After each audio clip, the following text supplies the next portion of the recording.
And we're trying to figure exactly what's going on, because there's just freaking chaos at this point. We spot the enemy. I yell out, like, dismounts 100 meters, and the gunner tells me that he sees them, and then I tell him to freaking just open up on them, basically, right? We're gonna let him have it. So the 50 cal starts freaking rocking. We start killing guys over here. We start opening up on the striker that's over here too, and the dismounts that are in the trees. Our Mark 19 truck comes freaking behind back this way, comes up on the other side, starts opening up with the grenade launcher, and from the trees, the 240 Bravo starts ripping into the dudes from like across the road into here, and like anybody that was hiding behind these trucks just starts shredding them from the tree line, and we clean up the whole engagement basically. Yeah, we just schwacked them all. 0 casualties on our part. Just knocked out 2 Birdums, of BTR, and probably like 20 some dismounts. Just freaking. How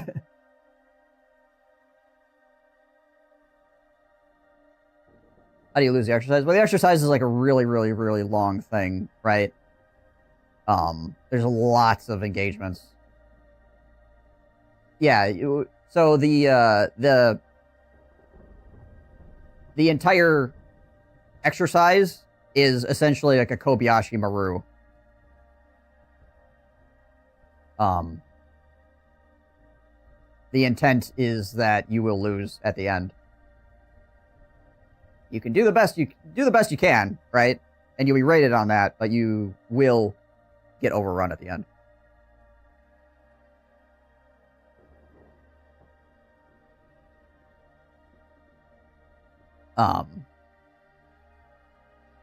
Yeah. So we freaking took these guys out, and we're talking to the OCTs, talking to all the dead enemy, right?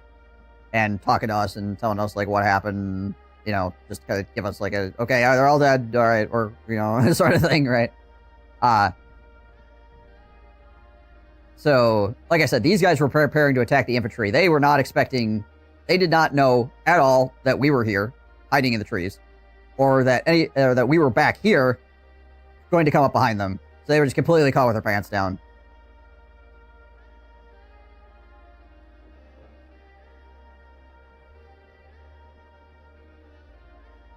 I hope your kids always believe in you.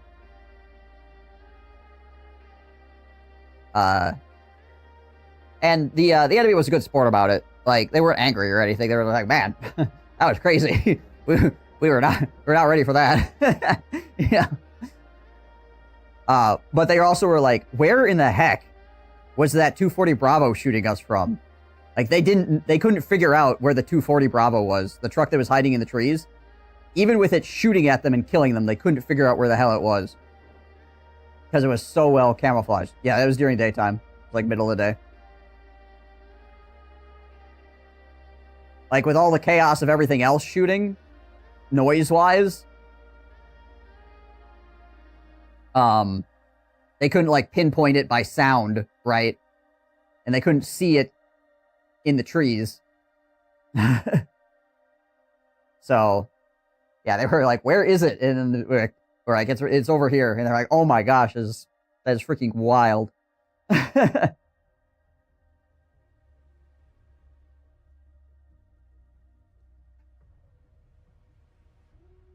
So that's the second half of that's the second story about people that got like insanely close to one of our trucks.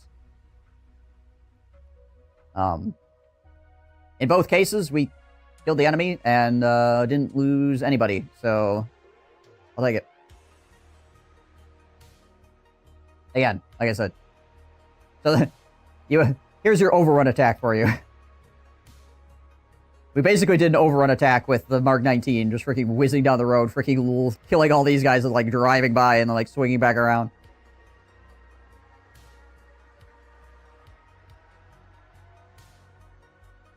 Sounds like a video game. Yeah, it does, doesn't it? It was wild. It was a really good engagement. So this exercise is a set winner and loser.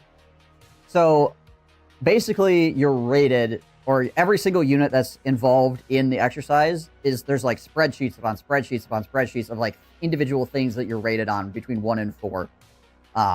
And as the exercise goes on, as the engagements happen, and like how you set up your assembly areas and how you set up your defenses and offenses and everything like that, like all this stuff is tracked.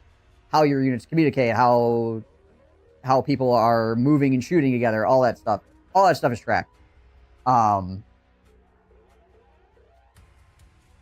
So technically, the exercise is designed for you to lose, because like the very end of the exercise is essentially like an overrun scenario where the enemy just pushes you with so much stuff that you basically can't win, right? But the idea is to see like what you do in that situation, right? So they want the exercise itself to have enough decisions that have to be made, whether it's good or bad or indifferent, right? That they're able to get a gauge of like what your full capability is as a unit, or all the units that are there, right? And there's a tactical nuke time. You know? Doesn't sound half bad. So yeah, it's really, really involved. Like, this is like one of the major places where they determine like if your unit is capable of engaging a peer-to-peer or in peer-to-peer combat, essentially, right?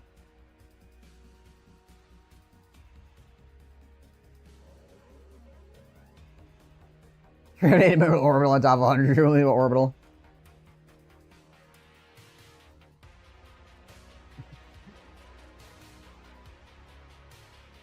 Here we again. I need to actually take a bathroom break, because I've been drinking a bunch of coffee.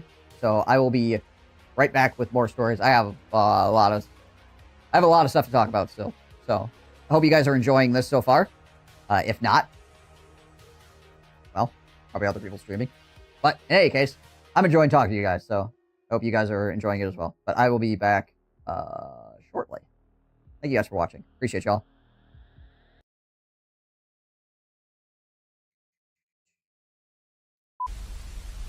He's like a normal guy, but he's got cats for hands. I'm on the way. I like murder. I'm flanked by 2 pirate pimps. Open the poop gate. Send forth the poop legions. What's dictators precious? Ah, you see here? It appears these people are f***ing. You can tell because of the f***ing all over. Alright, uniform. You appear to have a decent seed. Congratulations.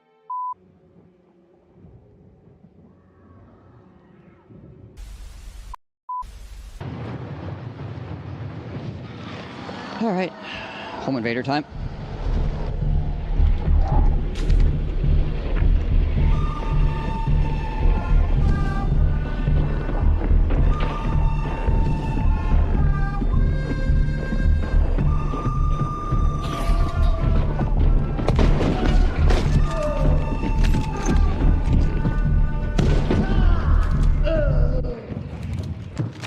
Okay.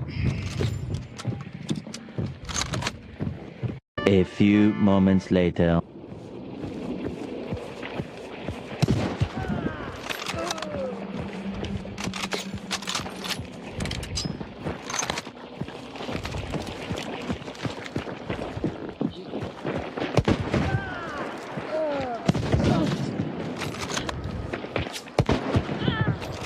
Okay.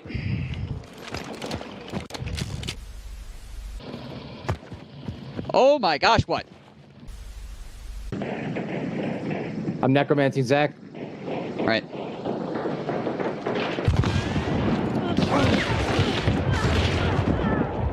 Clean 2 of them. Immolator mad. Where at? Sounds like in the compound. Oh, there's a guy right here. Oh shit. He's dead.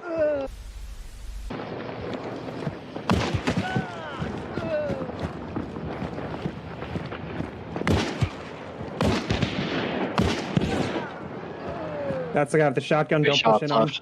Yeah, it's a Crown King, dude.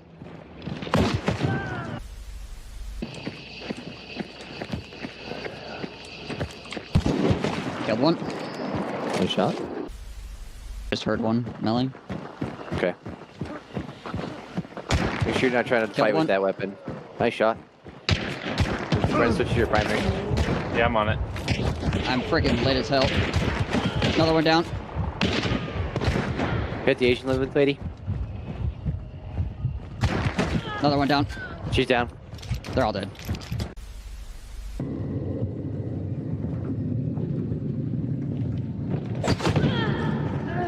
Hi.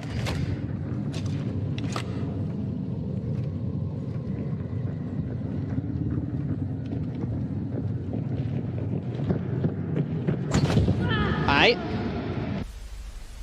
To my left, to my left. Roger. Other side of the wall. I'm trying to They're size right on the, they're right on the wall. I hear him running. It's red now. They heard red clue.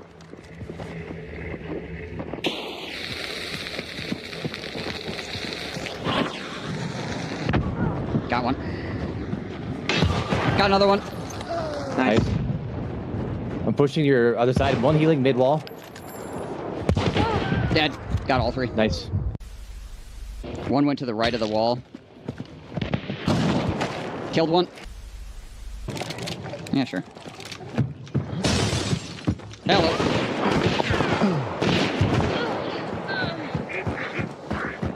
Action hero.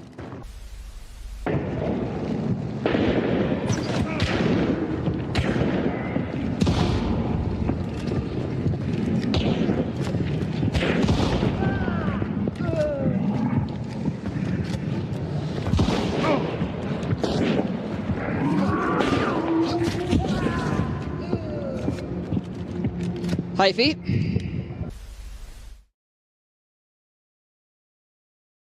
All right.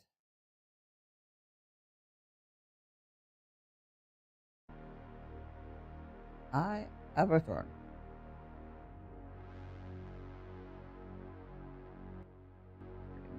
Music level, like, not overpowering, but still audible.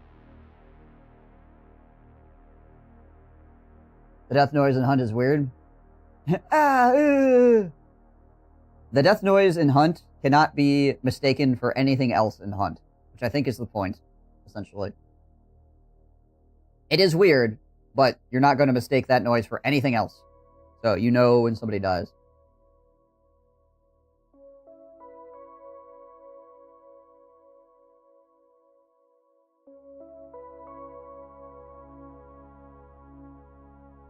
Alright, oh yeah, also, follow on to that. So, like I was saying, these guys, this enemy that we killed, was supposed to engage the enemy infantry, right? Scream at Aldama first. Aldama! Bread's burning! Where are you? Where is you?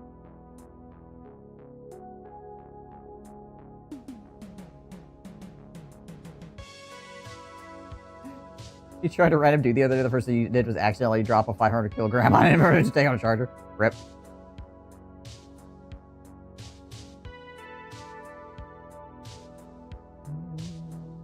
There, yeah. Thank you, Biggie. Actually, my hair is like completely like ragamuffin mode right now. I probably have more hair right now than I've had in like months. Maybe even years. Because I cut it at the beginning of the training and then I haven't cut it since. And technically I don't have training again until August, so like my hair could get crazy. Completely freaking grungy. Total hippie style.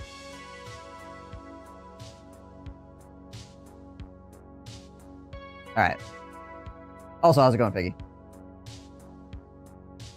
You leave Viggs again? No. Well, it's just regular training. It's just like a weekend thing. I shouldn't have to go to any big trainings for at least until the end of the year. Next half of the year should be clear. As far as that's concerned.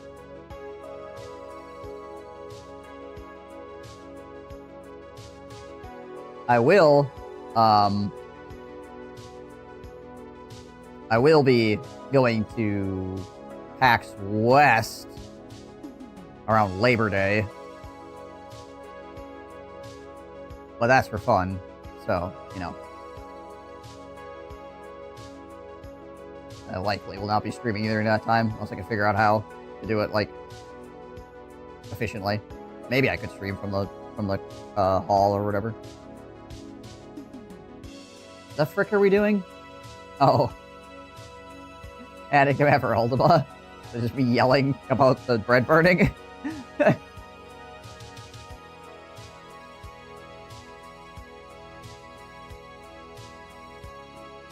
I see.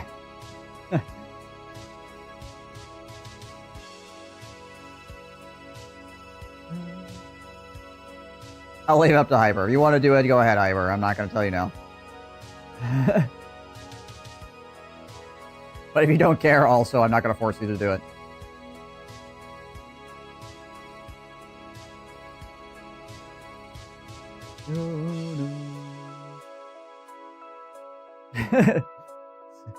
I mean, it is approval, yeah.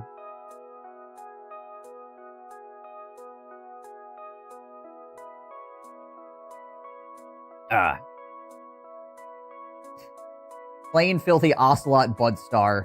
That's an interesting link there, Twitch. True, it is 2 eyes.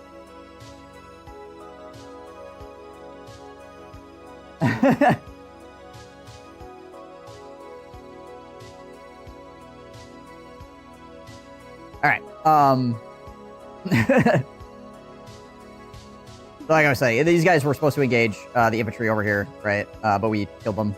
So what the observer trainer controllers did is, because they still wanted to get the... They basically wanted to get the feedback or the training from these guys engaging the infantry still. They basically were like, okay, you guys, you killed them, they won't touch you, you can just go back to your positions and do whatever, right? But these guys are going to be allowed to attack the infantry still for training purposes, right? Training / evaluation purposes. So we got the evaluation from being able to, like, orient on the enemy and destroy them quickly and be effective, right? So that's bonus points for us, right? But these guys still got to attack the infantry. Now,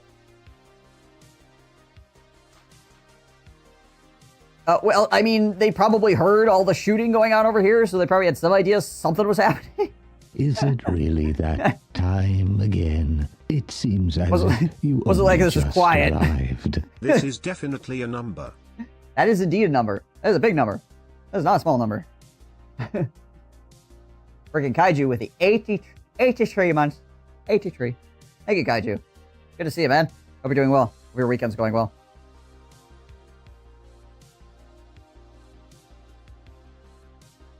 So, as far as our evaluation was concerned, we got the accolades for doing it, but as far as, like, the actual fight was concerned, they got to be alive again to actually attack. Yeah, so, essentially. So, like, it happened and didn't happen at the same time. Weird, wibbly wobbly, timey wimey, etc., etc.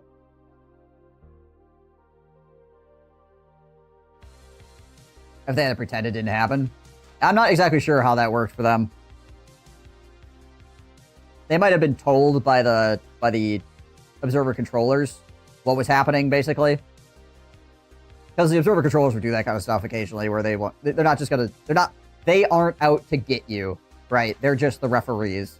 So it's quite possible that they got informed as to what was happening, essentially.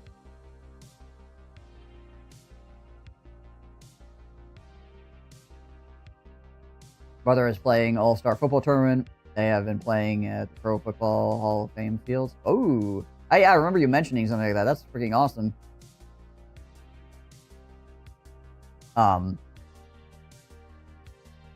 We reported this up to our higher as well, obviously. Like, we didn't just, like, do this and they're like, nah, we're not gonna tell anybody about it, so... Like, they should have tried to get in contact with this infantry unit to, like, tell them what was going on.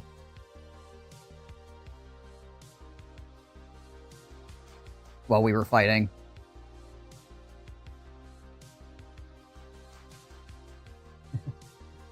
His games are not going well. Well, rip.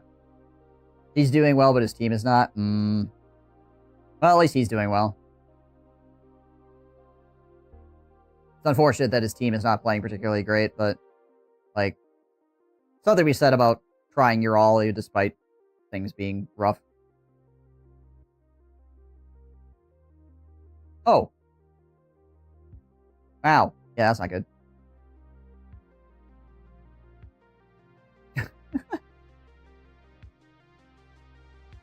That's, yeah, if your quarterback is not proficient, that's going to seriously hurt your team. Like, big time, considering they are kind of like they're like the team captain, essentially.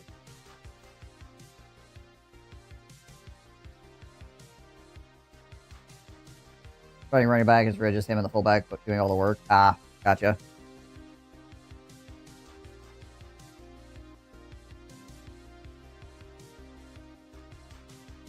It's football because you use your feet to run.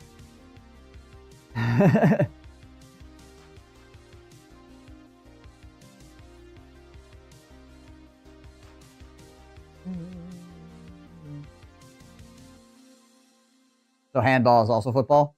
In a sense. Foot puck?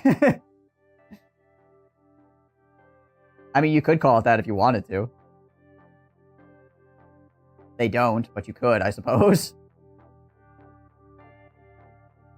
They're playing an environment they never played before, and the Midwest boys are really good. Yeah, I heard that those teams are pretty solid in general, like in that region.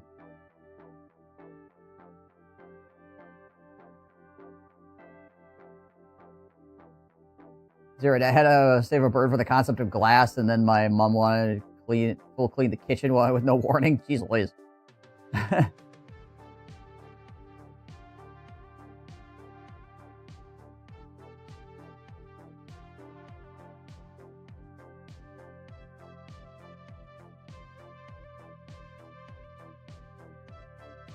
A bit young for brain damage, but okay.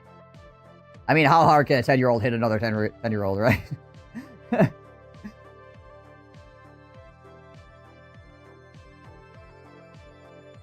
mean, that's also just, like, super rough to, like, put somebody, even an adult, putting them in a position where they have to, like, learn an entire, like, quarterback position super fast is difficult. I can't imagine, like, having a 10-year-old do that. It's crazy. Some of the kids are bigger than me. I suppose some people's puberty kicks in a little bit earlier.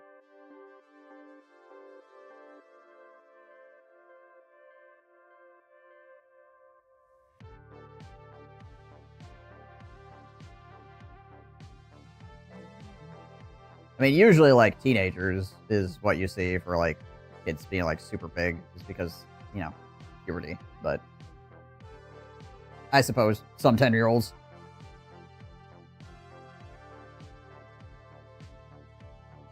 Oldest kid's classmates are taller than me now. That is weird. I have known them since they were 8. Yeah.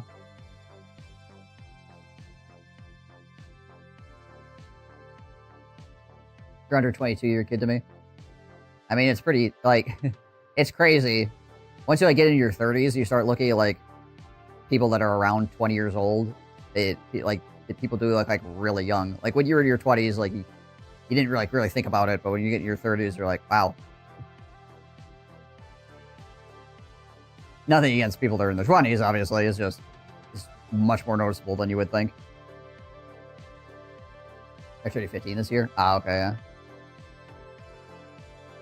Full of nightmare parents. Fathers almost got arrested yesterday for threatening to hit another father. They were both from our team. Apparently one of the dads from our team said something to a dad from the other team and got punched in the mouth after the game and ran crying to the police. People trying to live through their children.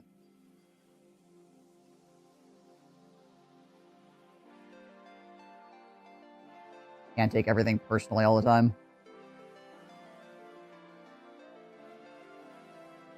Everything against those that are 20s and greats not enjoying their youth like we did. Are you saying we enjoyed our youth? I feel like I just abused my body really bad and like didn't sleep. Which I suppose was enjoyable to some extent, but still. Regretting some of that now. Dad just watched it shaking. He said, I'm sure he did.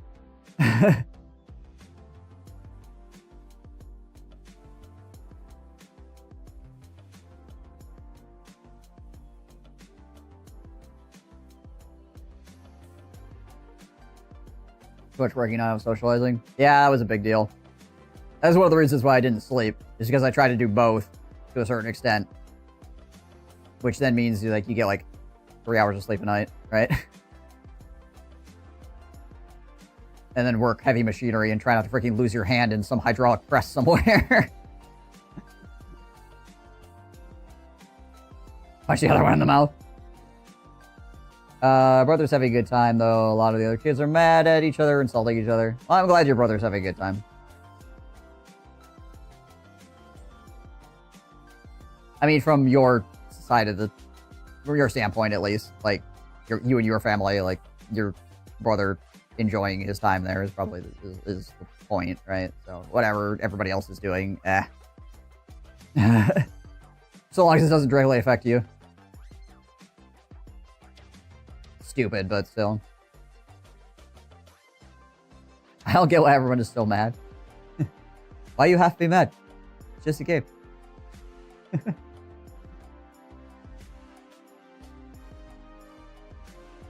This is not your problem. Yet. Hopefully it doesn't become your problem.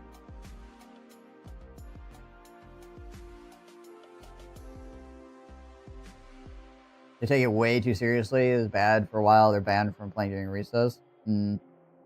I believe that taking things seriously is important, but if you take it so seriously that you start like hurting yourself or others, then it's bad, right? Just like anything. It's like if you do something, you should be serious about it. But yeah, you shouldn't make your life or other people's lives miserable over it. Ideally. Man, I get glad. They are children, they can chill. Depends. Depends on what kind of... I mean, if they're being forced to take it, like, ridiculously seriously, but if it's just their personality to take things seriously, I don't think that's bad.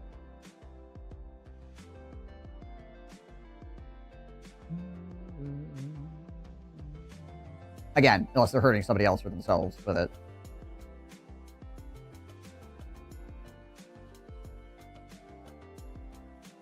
But yeah, if you have like an adult or something that's like, yes, you need to do this super seriously all the time. Oh, you cannot let up. You need to practice every moment of every waking. Yeah, probably not great.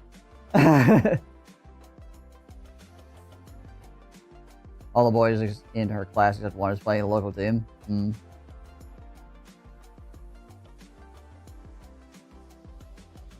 Just laughing at them arguing. I mean, fair enough.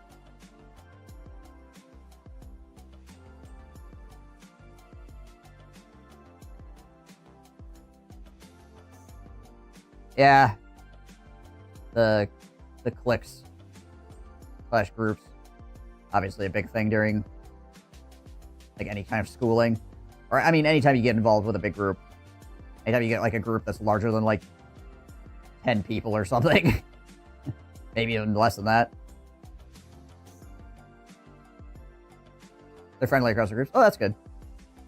Not like otherizing everybody. That's nice to hear.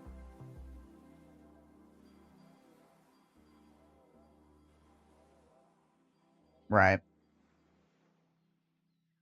Right, yeah. Yeah, as long as they're not, like, getting down on other people that don't like what they like or things like that, right? Like, just like the things you like. Have a good time, man.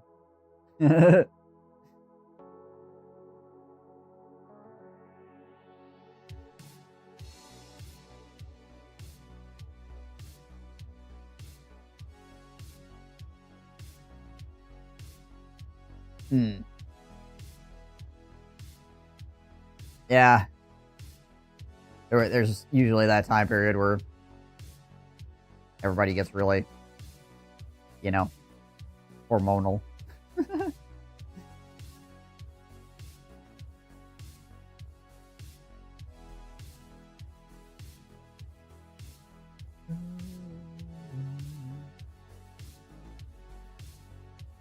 Right.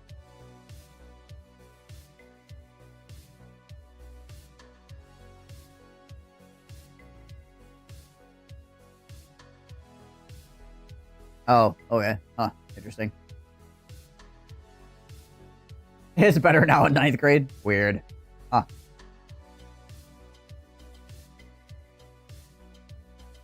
Part of Ohio is meh. Ohio is meh. Period. Full stop. End statement. Other than...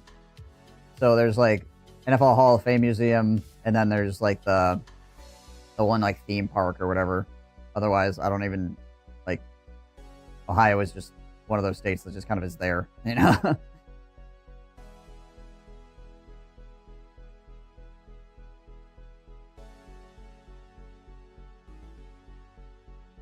Corn Museum, that's probably, like, freaking Indiana or Iowa. Iowa would probably be Corn Museum. Oh, Cleveland has the Rock and Roll Hall of Fame. I know that Illinois has a grain elevator museum.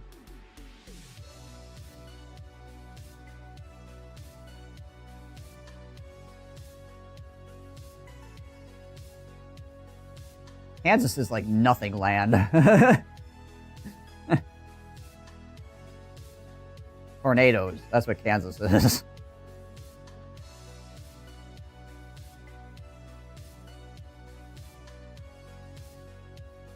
No one wants to live in any of the mentioned states. Yeah, it's kind of boring. Illinois would have a grain elevator museum. Exactly. I hate Illinois so much. Every time I drive into it, I just get... Something upsets me, like, in the first, like, several seconds of being there. It's inevitable.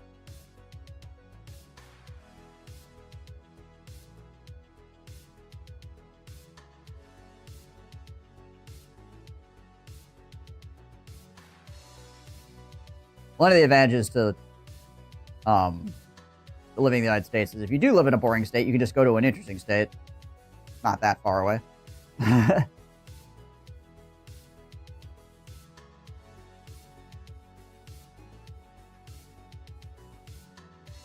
Driving through Wyoming in 2017, did you generally believe it's not real? Nobody lives there.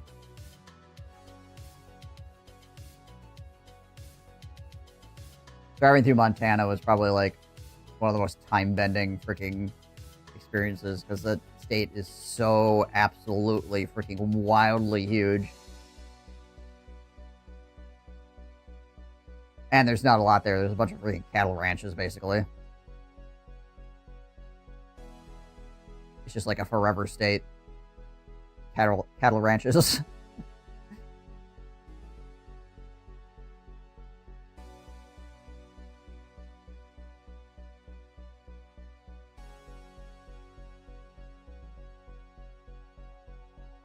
I mean, there'd be a lot of people that probably say, like, Wisconsin is boring, too. But at least we have, like... We've got water very close to us. So you have all that stuff you can do. You got, like, Door County, which is very beautiful. You got a lot of forests, which are beautiful. Lots of historical sites and stuff like that. So, I don't know. But yeah, I'm sure there's lots of people that be like, Wisconsin is super boring. Yeah, fair enough.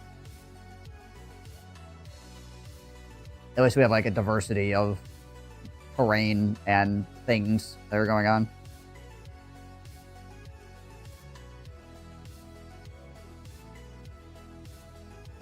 Virginia or Pennsylvania, New York is ridiculous. It's just never ending, it feels.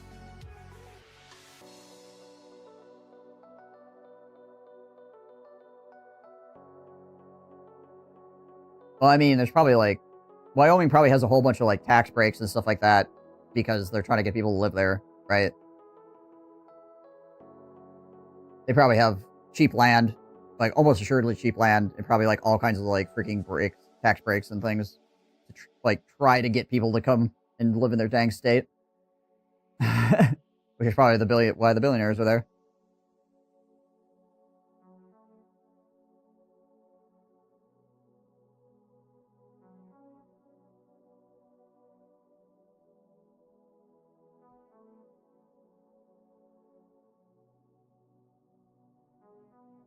I see.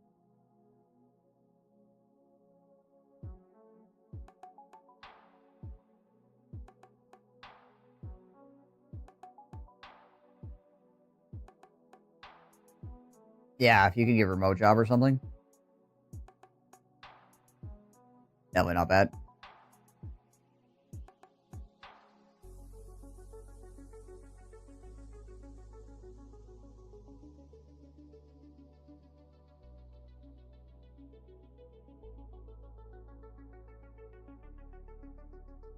All right. Hear more about this JRTC thing?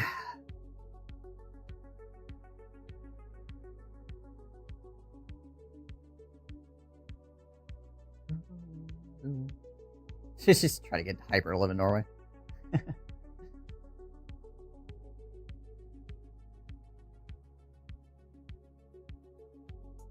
right. Anyway, so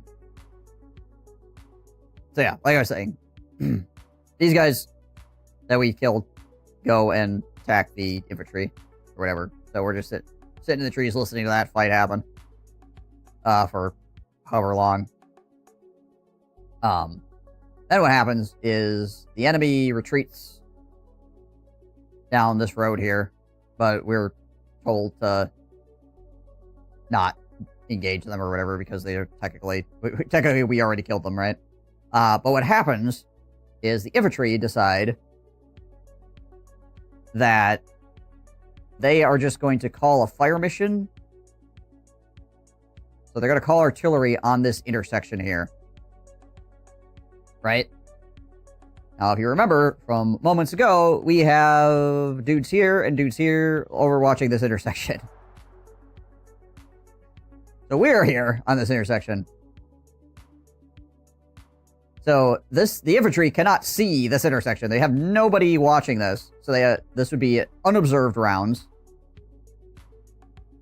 So that's a no-no to begin with.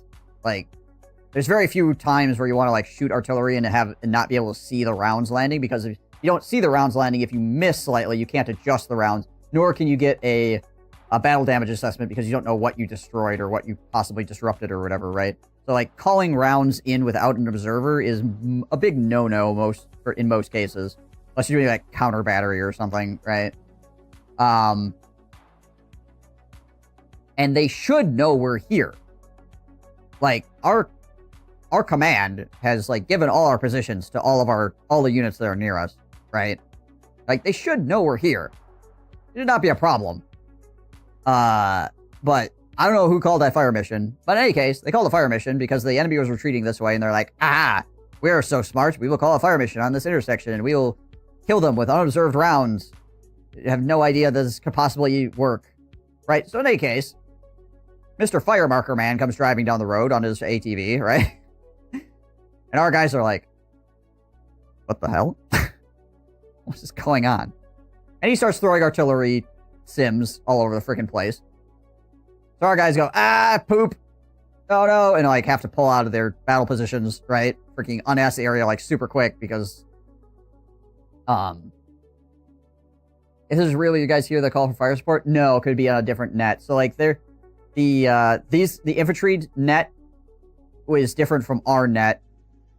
And then they would be talking up through, they'd be either trying to get mortar support, which I think this is what that was. This had to have been mortar support because of other things that were going on that I know.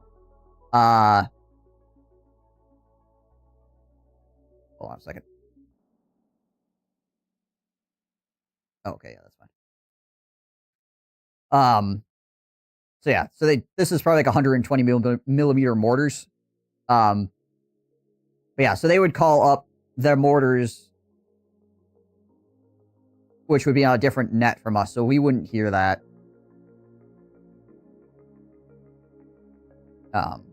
So, yeah, we had no idea who was calling this on us when it happened. We learned later... Didn't the mortar guys know friendlies were there? Either they were not told by their higher up that we were there, even though we told everybody that we were there, or they didn't check and didn't care. I don't know what it was. I'm not exactly sure what led to this stupidity. I know it happened.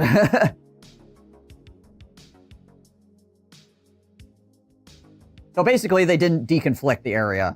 Like, somebody did not do their deconfliction, which is what you have to do that crap, right? You have to do deconfliction. You can't just, like, start shooting stuff everywhere. Yeah. Yeah, they just... Somebody did not do their job, is what happened. So yeah, we drive out of there. So we narrowly avoid fratricide, essentially, right? Our guys, like, having a plan for what happens when we get hit by artillery gave us the ability to get out of there fast enough, right? Like, when you set up a battle position, you plan for what will happen if you have to leave the battle position quickly and, like, how you're going to do that, right? Ideally, you, like, rehearse that, like, physically, like, drive in and out of the battle position to, like, go, okay, this is how I'm going to do it. The driver knows exactly what to do. Basically, you just yell at the driver, we need to go, and the driver goes, okay, I know exactly what to do, you know, and then you just peel out, right? You don't have to, like, try to puppeteer the driver to figure out exactly where you're going. Because they already know, because they've already practiced it, right? So in any case, our guys being practiced and knowing what they were doing, we got out of there in time, and the OCTs didn't kill any of us. They were like, okay, yeah, you guys did that pretty well. Yeah, we won't kill any of your guys over that.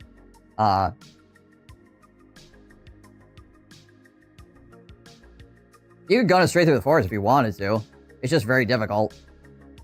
With a truck, it's very difficult. Because this is all, like... you can't see it here, but there's, like, a giant hill back here with, like, right here, there's, like, a giant ravine, essentially. Actually, I think it's, like, right here, and then there's, like, a road that runs along, like, the top of the hill back here or whatever. So, yeah, this terrain is a lot more, like, rugged. Plus, it's Louisiana, so at any point you could actually drive into a swamp, which is not great, right? So, you have to be very careful with what you're doing.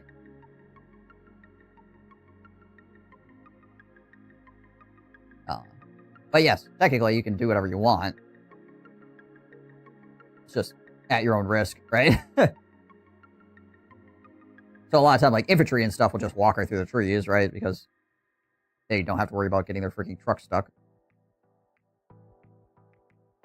So yeah, anyways, we learned later that was almost fratricide. So that's cool. Infantry almost killed us once. It's awesome.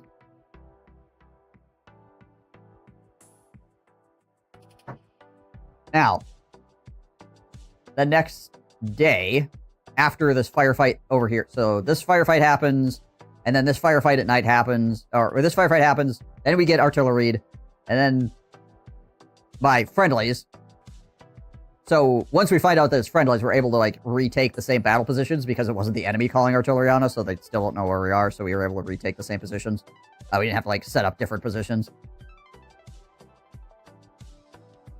You ever got friendly fire by morons? Yes, but wait, there's more.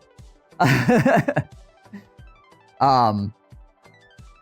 then we're supposed to be doing a, basically like a relief in place, which is where a friendly unit comes up and takes over the battle positions that you are currently residing in, and then, you know, does their thing, right? So we're supposed to be doing a relief in place with, I think it's the same infantry unit, actually. The same guys that are down here. They, like, come up around and, like, pull in to, like, take our positions or whatever. I would imagine the enemies would think that you aren't there, because who would artillery friendlies? Somebody didn't do deconfliction properly is what happened, right? Like, they didn't... Clearly, nobody was trying to... They weren't trying to shoot friendlies on purpose. It's just they thought... They just had a freaking good idea. A good idea fairy visited them and they're like, yeah, we're just gonna shoot unobserved rounds into the intersection and maybe we'll kill some guys. It's like, terrible plan. You need to think about that for about 2 more seconds. You're gonna nap? Alright, sounds good, Ibert. Why are there so many cemeteries in the area? I don't know. Is that kind of me?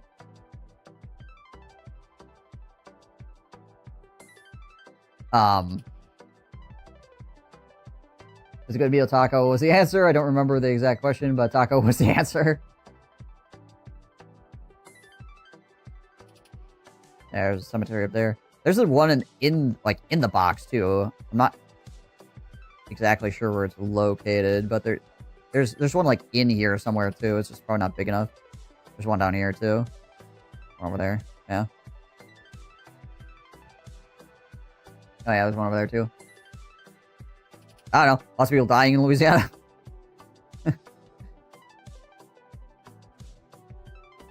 Everybody doesn't want to live there, so they just kind of go, for crap's sake, and like fall over dead. They looked at the map, saw Artillery Road, and said, let's do this. I mean, that's as good an answer as any, to be honest. Each township has its own cemetery. That is true. A lot of the time, townships do have like their own individual cemeteries, depending on how far apart they are. Is it old villages that have been torn down so now we can play? No, none of this stuff over here is... any of the, like, compounds or whatever you see in this area here is, like, built up by the army itself, so... Like, this place here, this is, like, all, like, specifically built to be, like, a town to train in. Boundaries of the play area? So... It's, like...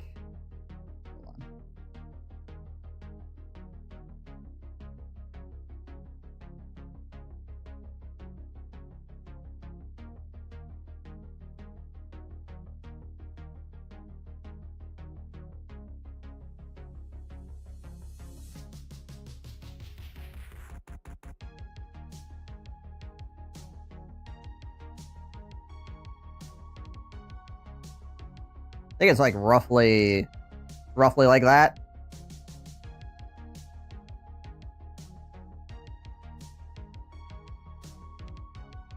It's like not exact, but you know, something very similar to that. Well, this one, there is a couple of cemeteries inside, but yeah.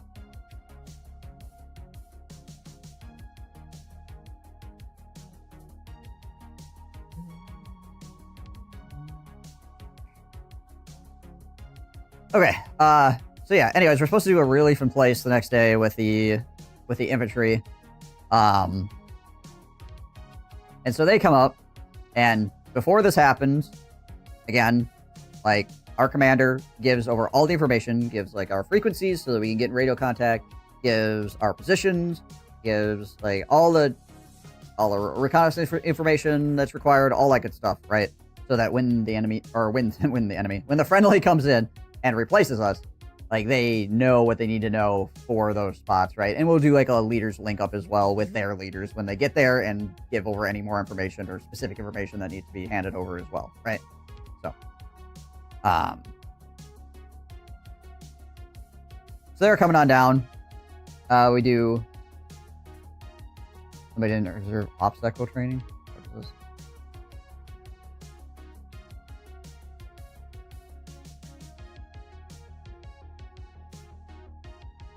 Somebody just taking a picture. Yeah, that doesn't surprise me.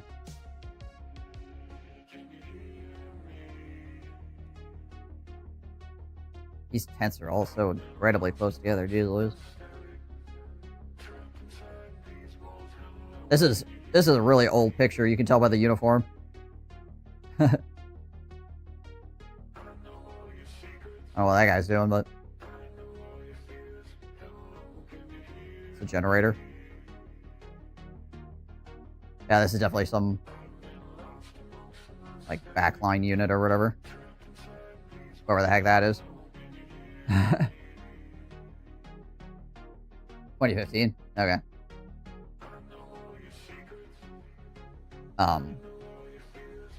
Yeah, so anyways, this infantry unit comes up behind us. We try to get in contact with them via radio, right? We get in contact with somebody. And so that's our far side recognition. When you're doing anything with friendlies, you want to get far side recognition, which is usually like radio or something, right? And then you get near side, which means when they come closer, you get some like visual thing. Either at night, like a flashing IR light, or VS-17 panel, which is basically like a big orange, almost like tarp sort of thing. So anyways, we use like a VS-17 panel to be like, hey, we're friendly, don't shoot us, you know. They come up, and our guys are like doing the like, hey, we're here, don't kill us thing, and everything seems to be going okay. We start like pushing our leaders out to go like do the link up, and then one of their tow missile trucks apparently decides that we ain't cool, bro, and blows up our senior scout's truck.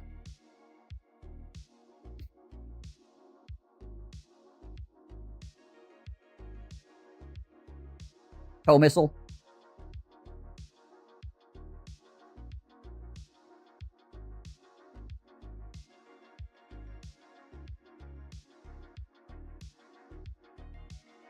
This only mounted on a truck.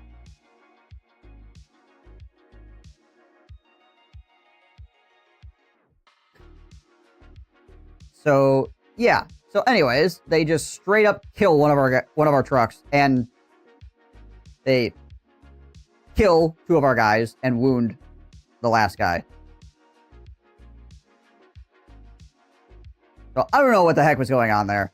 I don't know what they were thinking. Because, like, they had all the information to not shoot us.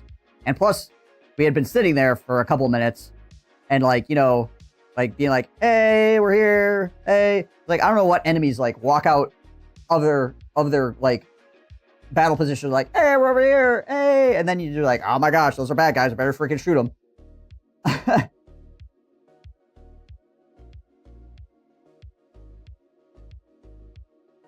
Smart enemy does that. Ah, yes. Yes, the intelligent enemy who walks out to get shot in the face.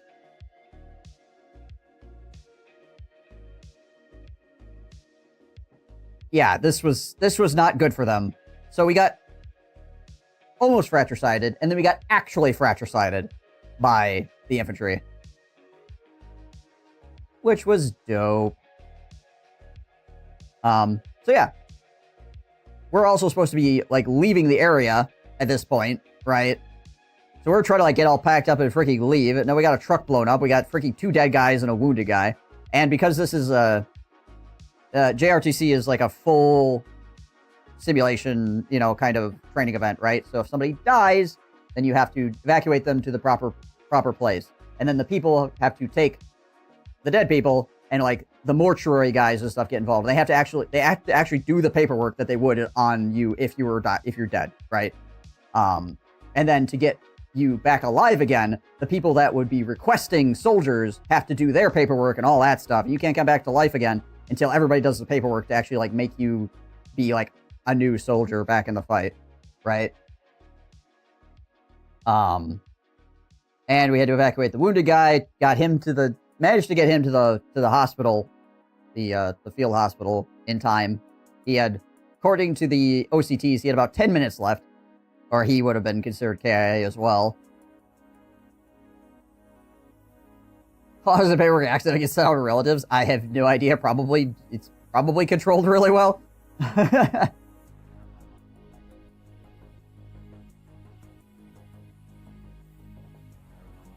Again, like this, JRTC has been going on for many years. So they've been doing this for a hot minute. They probably have good control measures set up for that sort of thing. But yeah, also in the case of fratricide, the army lawyers have to start getting involved to do the fratricide case, essentially.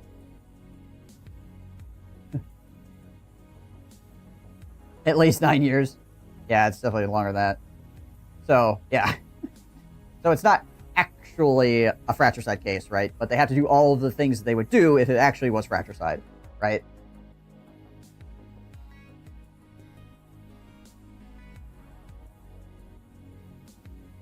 The worst punishment for friendly fire is paperwork. I mean, it's pretty bad. Oh no. Piles of paperwork. Why? So yeah, we're busy trying to like pull out of this area while we're dealing with all that crap. And then we have to actually tow the truck out as well because the truck is destroyed, right? I mean, reality functions, right? But we have to tow it out like it is destroyed. What they do, they actually got some stimulate paperwork while you were gone. Well, it'd be very surprising to get that kind of paperwork. You get other kinds of paperwork before you would get that kind of paperwork from like a training event, so. Why tow it out? It's blown up, right? Yeah, but you still want to recover that shit. Like, for the sake of, parts and, frame and just the metal in general and things like that. Like, recovering burned out vehicles is still worth your time if you can do it. And in a real world sense, we needed the vehicle for when it was, like, when we got it back or whatever, because it had all of the freaking sensitive items and stuff in it, right? So,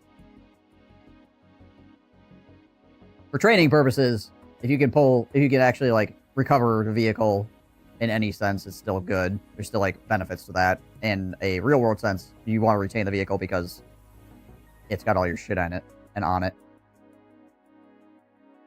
I mean, even if it's just scrap, that's still, like, a lot of scrap.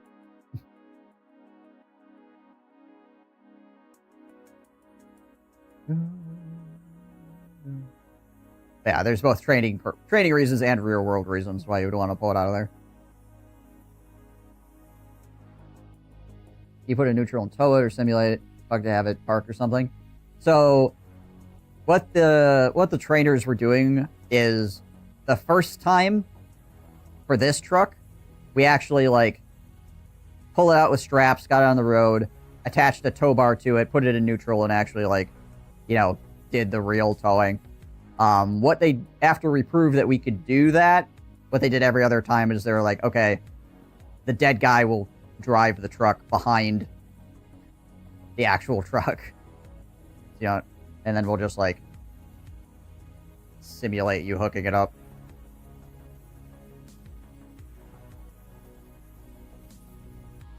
It's one of those things where it's like you could damage a truck accidentally or something like that by, like, towing it and things. So they're like, okay, we know that you can do it for real, so we'll just pretend from here on out.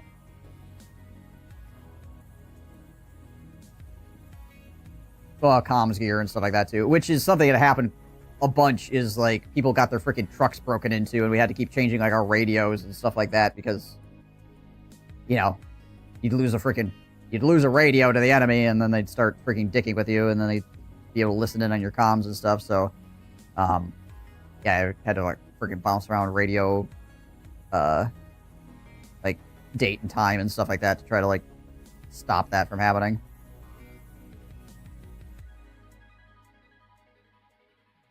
Yeah, exactly. Yeah. So, like I said, we had to do it the one time, and then after that, the referees were like, okay, whatever, just get the trucks really, like, relatively close to each other, and then we'll just, like, take it so we don't, like, cause any real damage to the trucks, potentially. So yeah, we're trying to figure that out. I'm trying to figure out, like, because we're, like, leaving the area, like, where we're going with the troop, essentially, to set up another assembly area for our follow-on mission.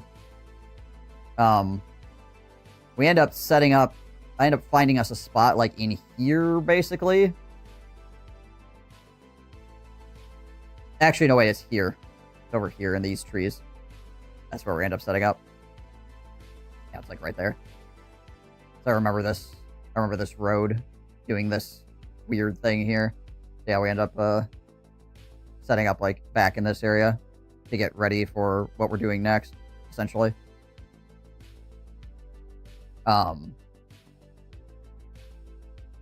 So yeah, that whole on the topic of like everybody having to do like their job, as it were, like it's real life. You know, the mortuary people doing their job, and the lawyers doing their job, and the people requisitioning soldiers and stuff doing their job. Also, like all of the logistics for everything we're doing, you have to actually like do the real logistics thing, right? You don't just like go, hey, we need ammo, and then like ammo occurs, right? You have to like request that stuff, and like, so we're operating up here, right? And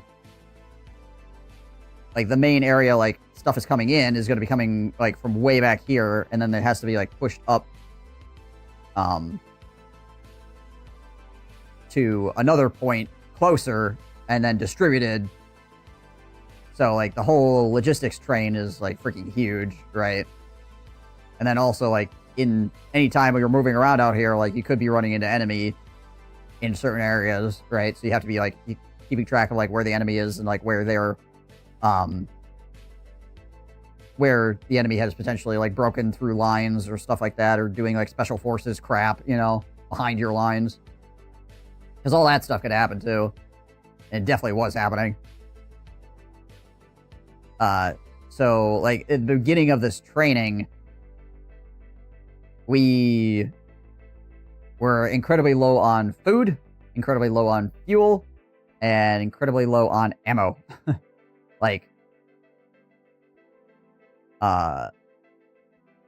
critically low. Like, you had to be really aware of like what you were doing, because like you could like actually run out of fuel, right? So you had to make sure you weren't running your truck too much or anything like that.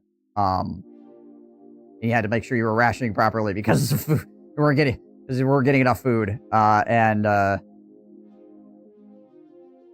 And like for ammo, it's like, okay, can we take this engagement or not? Because if we shoot all the ammo now, that means we're not gonna have any, you know, that sort of thing.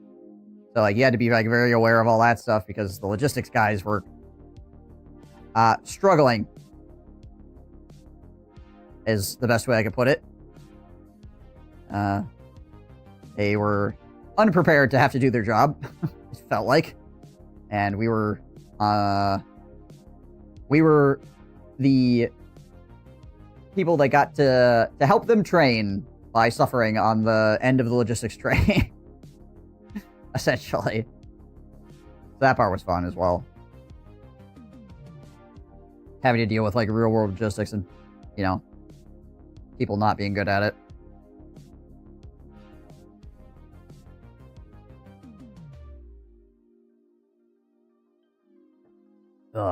Near the end, we finally, like, we got more food than we knew what we knew what to do with. Like by the end of the training, like they were just shoving freaking boxes and boxes and boxes of MREs at us. So they got that part figured out.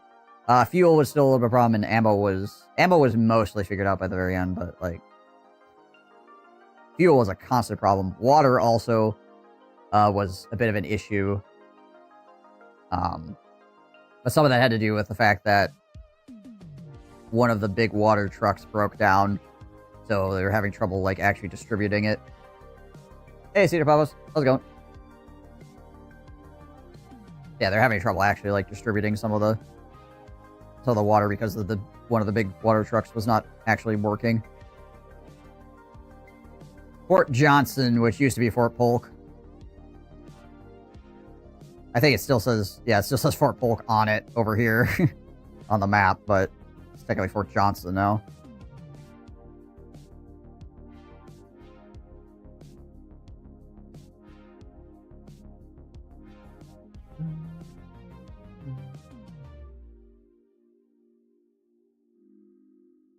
So after we set up this Alpha over here, we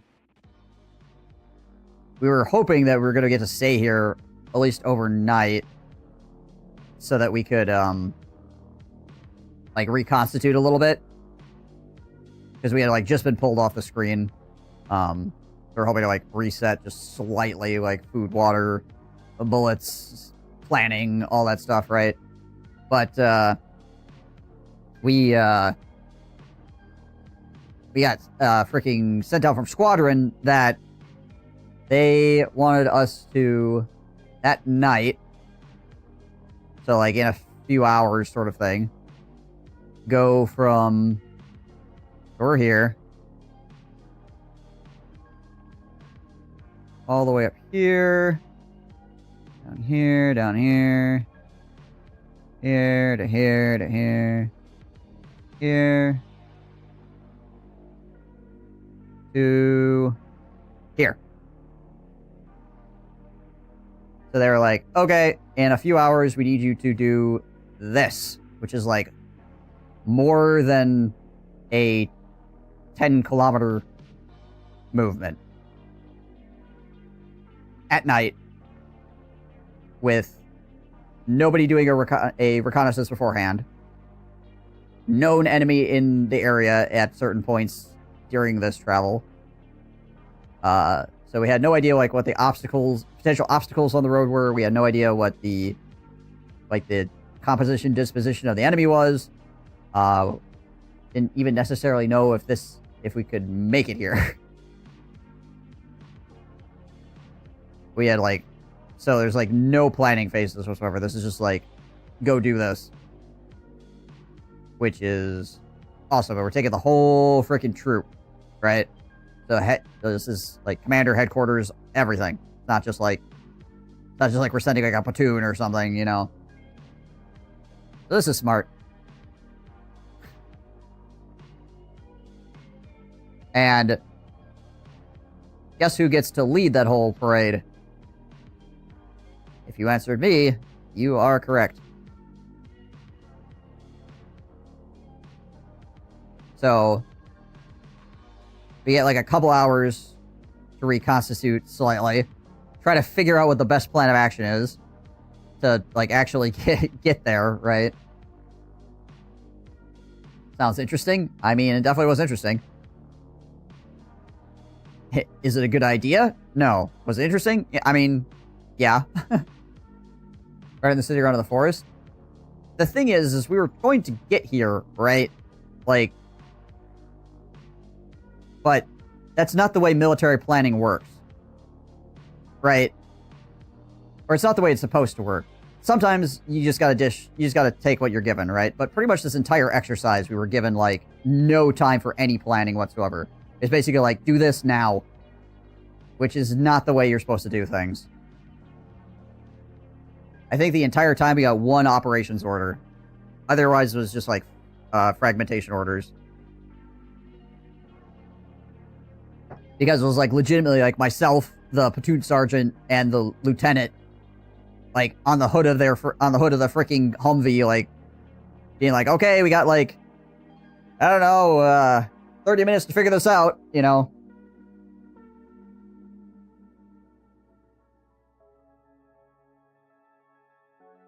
This huge training exercise always sucks. Yeah, this JRTC sucks ass. Do not recommend. I mean, there's good training value in some of it, but holy crap. You want to get freaking bullied around. At least you can be the first one to die in the ambush. Yeah, right. Exactly. It's back with the measles. Yeah, so we get together what we can.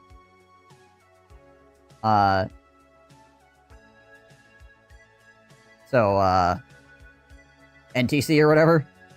You know, at least with JRTC you can poop in the woods.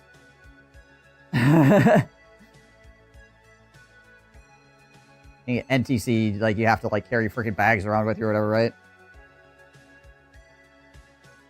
Doesn't the Navy play some kind of war games of some description? I mean, it's not going to be the same, clearly, but I figured that you guys probably would play some kind of war game. Maybe it's only, the super higher-ups or something. No idea. The Navy is kind of an enigma to me, as far as, how it operates as a, freaking, landlubber.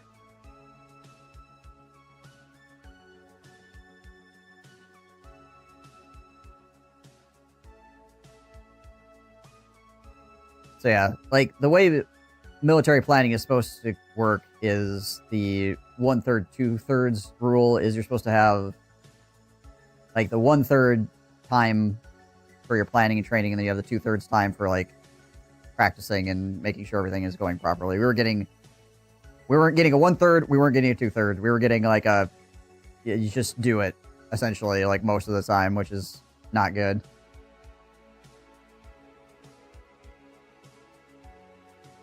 Ship was was on a 1 battle station drill or whatever it's called. Had another boat shoot torpedoes at us and played hide and seek in the ocean. Fair enough. I mean, I guess that's sort of the job of the Navy, right?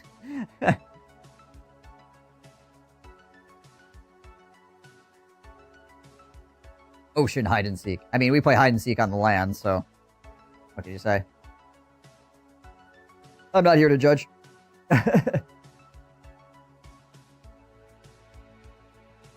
But anyway, we get our night vision. We get some ammo. We get what food we can. We get what fuel we can. Again, this was one of the other things that led to us like always constantly having trouble with fuel, is because we're always asked to like freaking go like super far distances. You know, it's like constantly telling us to move around. Being a mortarman during this exercise is pretty chill, honestly. Depends on what you're attached to, I guess. Like, the mortarmen attached to us are suffering the same problems, right? But at least, like, once they get set up in whatever position they're in, then they can usually stay there for a few minutes anyways. So yeah. We get everybody lined up. We step off.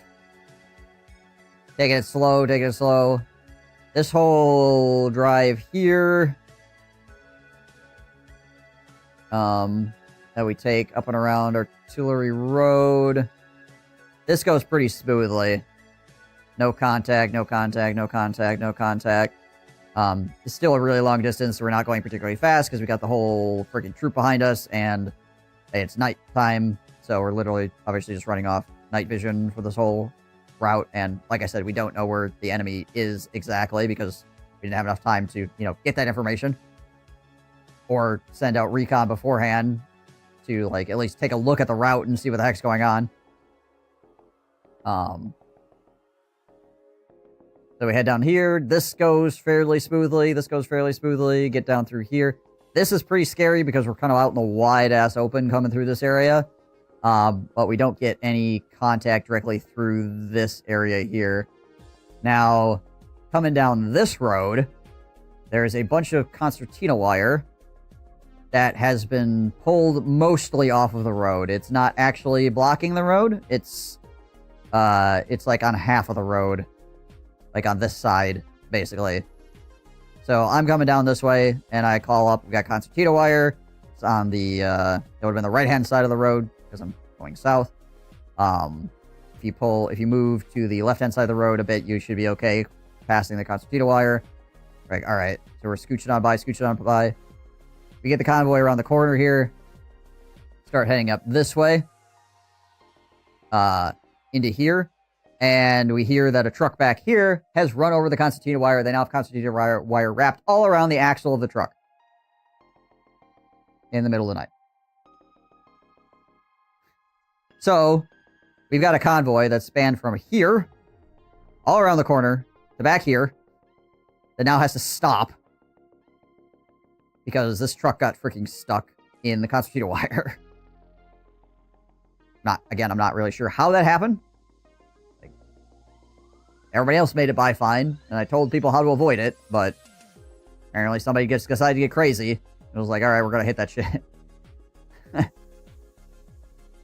So the truck's back here, pull security. We pull security up here.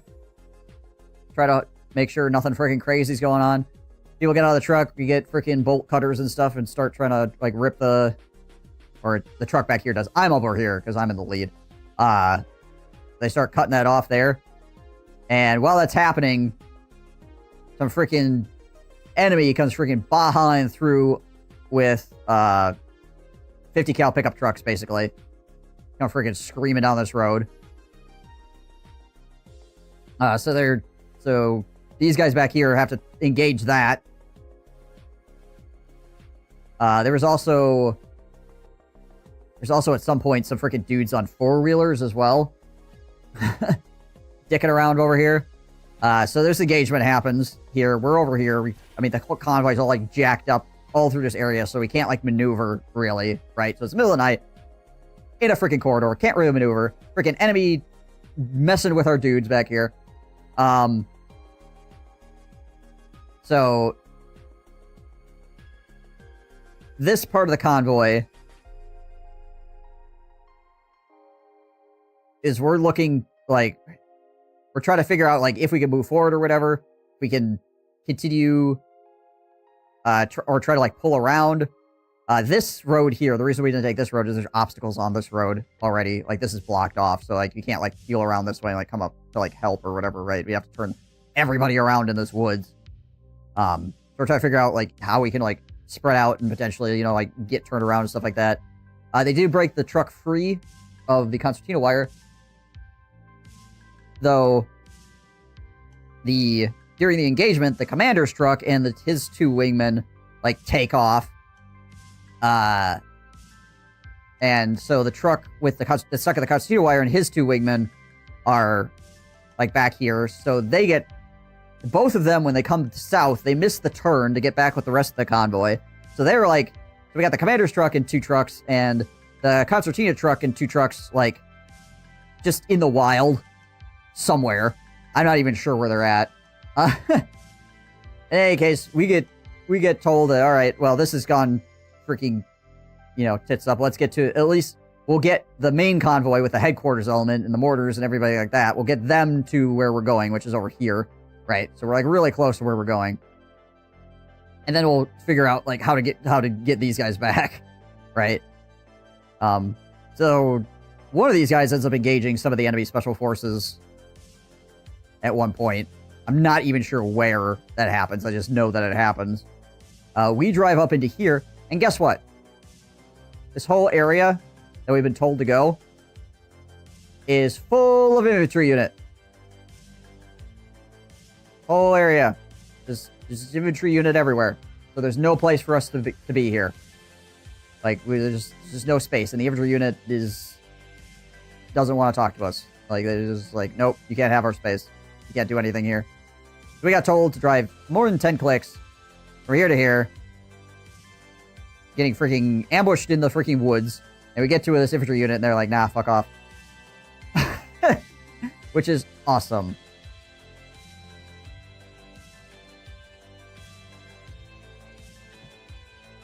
So once that is figured out, that's happening, the commander comes over the radio and is going to give us a new position to head to.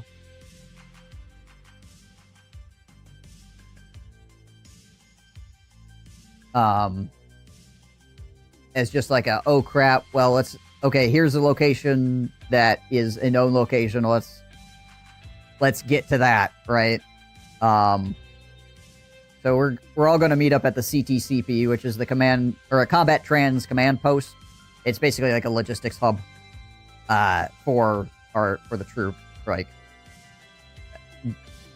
getting once they receive all of the stuff, then that's where they get spread out from, you know, essentially. So we decide that's what we're gonna do. We're all jacked up in here. We get the convoy turned around. Also, like, with the I'm sitting there in the lead, right, and they're waiting for whatever come down, and the commander says prepare to copy, and so I would, in the internal comms, I'm like, fuck, and the driver just apparently found that to be hilarious. Because I'm already having a stressful day at this point. It's fine. Like, I've done stuff like this. I've had stressful days before. I'll be all right. But, you know, it's just like fuck, you know. Here we go again.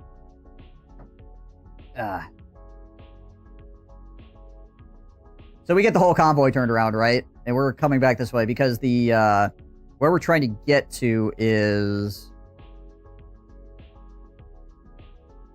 let's see, where is it?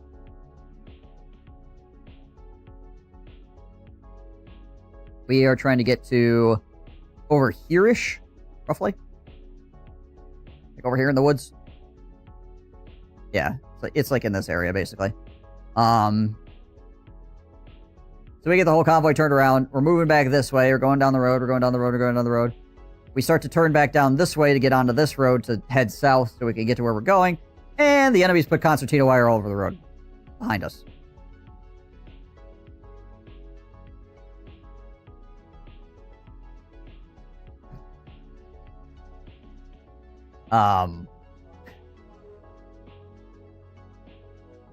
So we're checking out to see if there's any bypass, and it doesn't really look like it. We can't get around it, at least not in any way that makes any sense in the middle of the dark. Because it's set up on like a water, there's like a little like water crossing area or whatever. So like this is basically impassable without like a lot of effort. And we see that there's there's like an enemy truck driving somewhere over here in this intersection. So it's like, all right. So we once again pull people off the road. And then I turn around, and then everybody like falls in back behind me. We go back down this road here, down this way. We go through the infantry unit. At that point, it's like, okay, guys, we're coming through you. I don't care. I don't care what you say. We're going through you. So we went through the infantry unit down this route here. Driving. At about this point, I think it was, enemy helicopter flies low right over the trees, like right over the top of us. But pretty much like zings on by. So they were probably moving too fast to like really do anything. Like they just go, I'm not sure if they saw us or how much they saw of us or whatever. We were kind of in the trees, but I heard them and I saw the shadow of it go like right over the top of us super fast. So like, all right, neat. So that guy doesn't come back. Thankfully he didn't. Right down here we link up with this road. And we drive all the way down into here. Oh, wait. No, it's like... Where's the road exactly? I think it's like over here or something. Yeah, anyways, there's like a road where it like loops around or whatever, and we take like... I take like a wrong turn and like take us around this loop like one time before I go the right direction.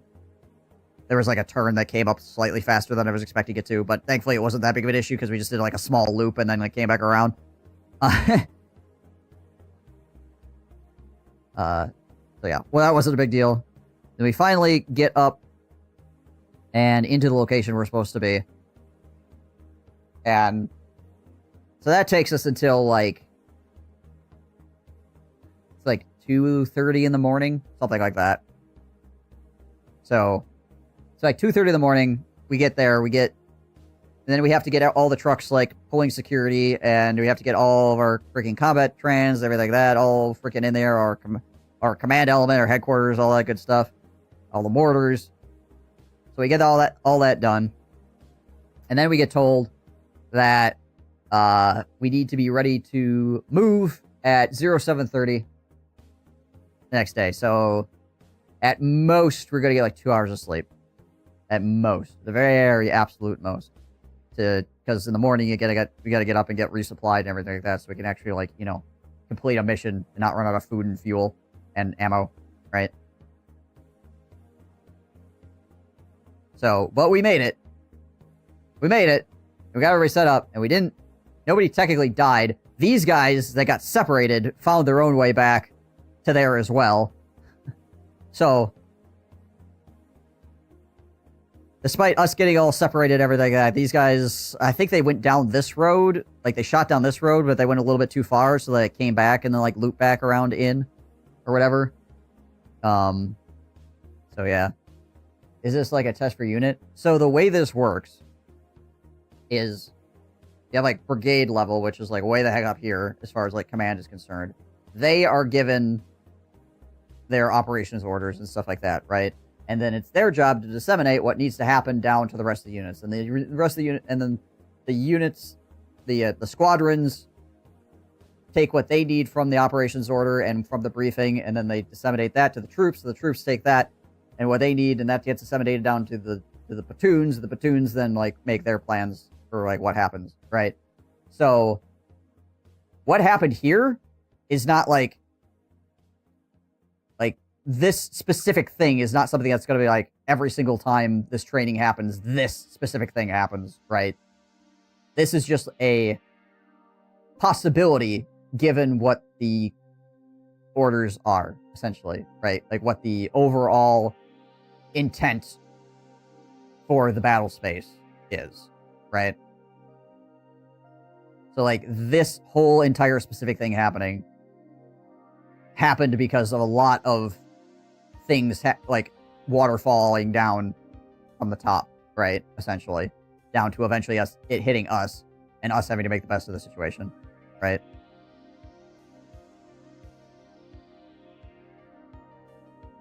So, like I said, like this specific situation probably could have been entirely avoided, depending on how things went, like further above us, right? How well the planning was done, how well things looking forward, like how much the freaking all the J shops did their jobs, or the S shops, sorry.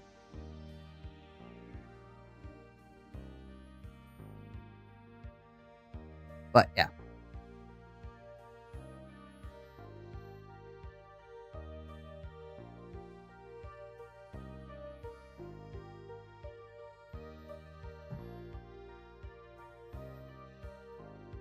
So, yeah. For right now, I'll leave it at that because I need to go pee. So I'll be right back. Thank you guys for watching. I will return in a moment. Yeah.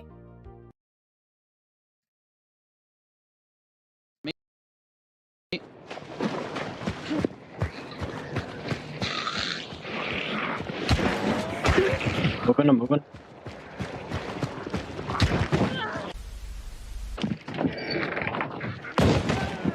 Nice shot. Disgusting.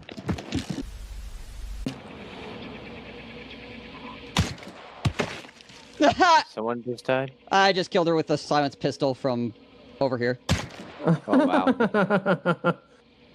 I was gonna say, what the fuck hit her? I headshot her. I just headshot that guy.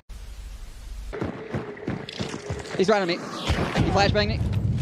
I'm moving in.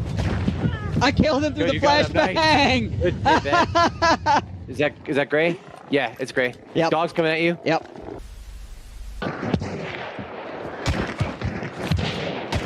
Got the guy in your face. You Got the hit guy to one. my left. There's someone in me. I'm in trouble.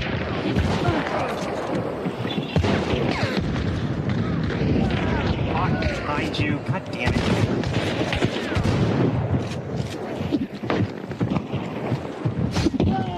Nice. They're in. What up? She's Coming hit. to Ben. Dual pistols. She's dead. Nice. On me. Shotgun. He's dead. He's dead. He's dead. Guy over there. He's getting attacked by dogs.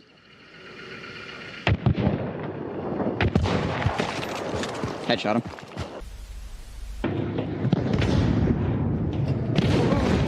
Where at? Dropped. To my left. Dynamite. Dropped. Herpes. Two very different things. There he is. Yes, friend. Got him. Give him some of the old razzle dazzle here. Pistole.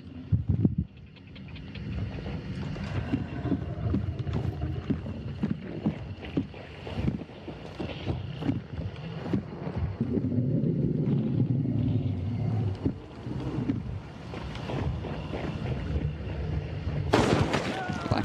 Nice. The old razzle dazzle. That's who waiting around. Oh.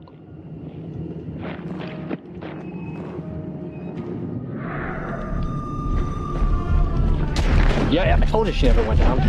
Look at you go. Get out of here. Fucking get wrecked. No. Stop it. You're just standing there and then.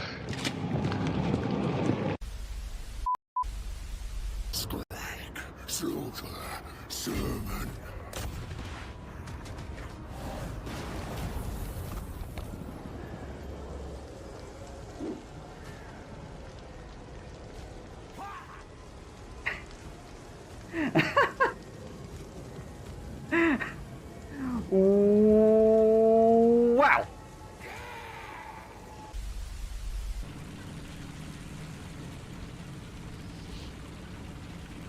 Alright, what the Mary Poppins f***ing... I see. Okay.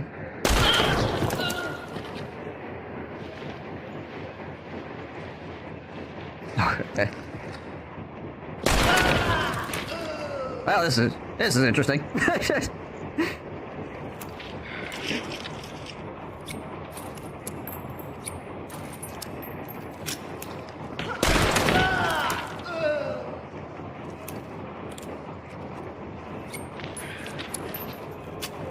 All right, fair enough.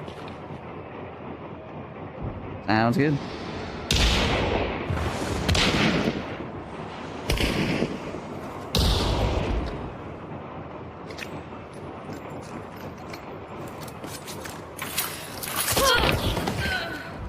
Goodbye. That was weird.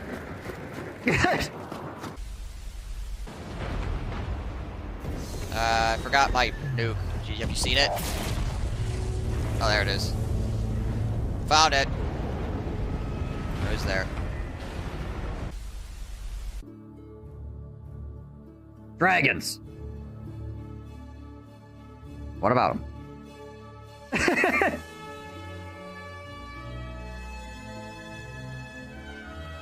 Precog. Hunger. Endless hunger. Please step to the center of the room. Oh dear.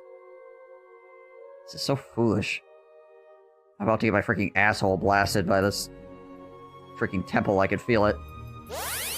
Oh gosh. Yep, there it is. Alright.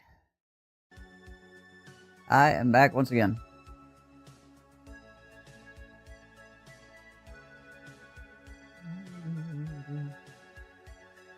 But yeah, everything that happens is essentially like a consequence of what's going on like at higher levels, right? Because this is like a brigade level exercise. Just all stuff is trickling down. We have like about 5,000 people involved in this exercise, so it's not having to piss in the forest. But you see, it's not pissing in the forest that's the problem. It's the pooping in the forest that's the troubling part. Pissing in the forest is great. You just go wherever you want.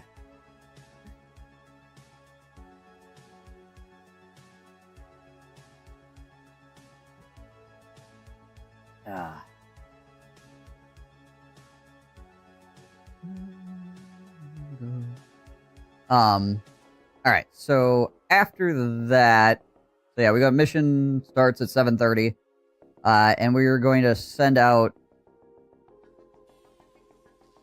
Kishette Rewind if you don't care about others, just saying, you know that blue book or whatever that was written about warfare, that was like, this is how you do warfare? You know how much of that book is dedicated to like telling people not to poop where they eat food and sleep?